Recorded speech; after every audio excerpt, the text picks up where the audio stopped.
Good morning प्रिय विद्यार्थ्यांनो, आज आपण उर्वरित मन कवितेचा भाग शिकणार आहोत। कवि विकास परिहार इस हाइकू कविता में कहते हैं, खारे जल से धुल गए विषाद, मन पावन। विषाद मतलब इच्छा पूरी न होने से मन में होने वाला खेद। जो मनुष्य गलती करता है उसे तो चोट पहुंचती है। धरती के सभी मनुष्य का स्वभाव एक जैसा नहीं होता। जो समझदार, जीवन के प्रति आस्था, कर्म के प्रति निष्ठा रखने वाले अच्छे काम करते हैं, परंतु भूल से गलती हो जाती है तो मन में असंतोष एवं रिश्तों की दूरता आ जाती है। परंतु अपनी भलाई चाहने वाले आपको कड़वी लगती है, लेकिन हमारे हित के लिए वो अच्छी होती है।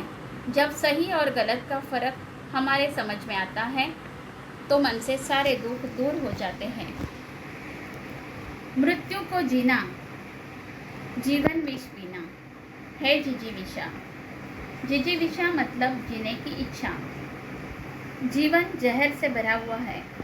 इस जहर को पीकर उसे अमृत में परिवर्तित करके जीवन को बेहतर बनाना ही जिंदगी है। जीने का मकसद और आकांक्षा होनी चाहिए।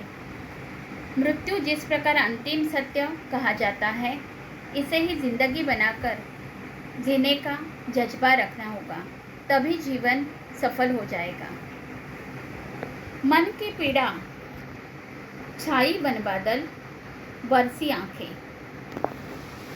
मनुष्य स्वभाव की विशेषता बताते हुए इस हाइकू ने कहा है कि मनुष्य का मन या सोच जब भी वेदना, कठिनाई आदि महसूस करती है तो स्वाभाविक उसकी आंखों से पानी बरसता है, मतलब आंसू आ जाते हैं।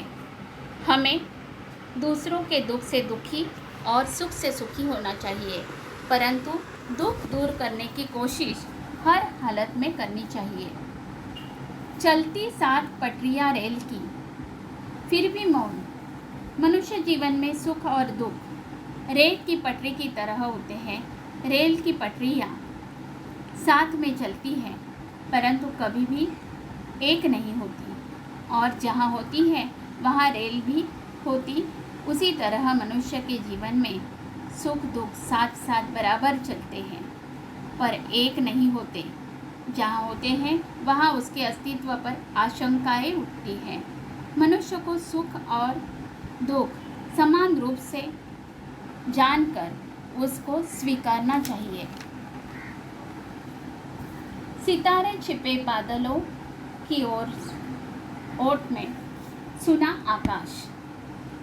अपने जीवन की खुशियों को अनोखे ढंग से व्यक्त करने की कोशिश इस हाइकू की है। आसमान का मतलब जीवन, सितारों का मतलब खुशियाँ, बादल का मतलब बाधा। आसमान, बादल और सितारों के रूपकों में जीवन की अहम बात बताने की कोशिश इस हाइकू ने की है। विकास परिहार जी कहते हैं कि जीवन रूपी आकाश पर खुशियों के तारे चमकते हैं तो जीवन आनंदमय, अवर्णनीय होता है। हर सुख क्षणिक होता है, उसके ऊपर दुख के बादल छाए होते हैं।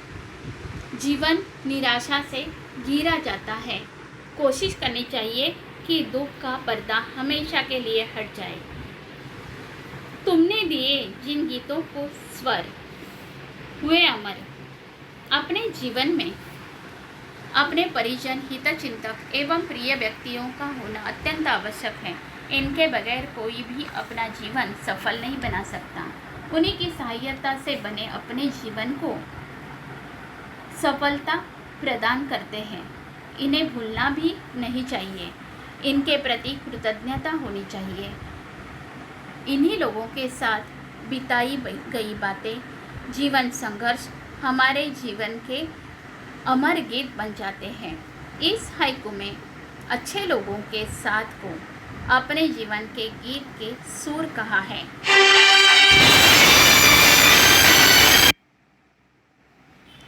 देखो छात्रों, हम अंतिम हाइकू की तरफ बढ़ रहे हैं। सागर में भी रहकर मछली प्यासी ही रही। प्रस्तुत हाइकू के माध्यम से इस हाइकूकार ने जीवन के अंतिम एवं उच्चतम बात कही है। मछली सागर में रहती है परंतु खारा पानी पी नहीं सकती। वह मीठे पानी की तलाश में समंदर की गहराई तक उसे जाना ही होगा।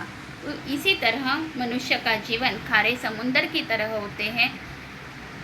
दुख तो है लेकिन उसे भूलकर सुख के गहराई तक जाना ही होता है, नहीं तो हम प्यासे ही रहेंगे।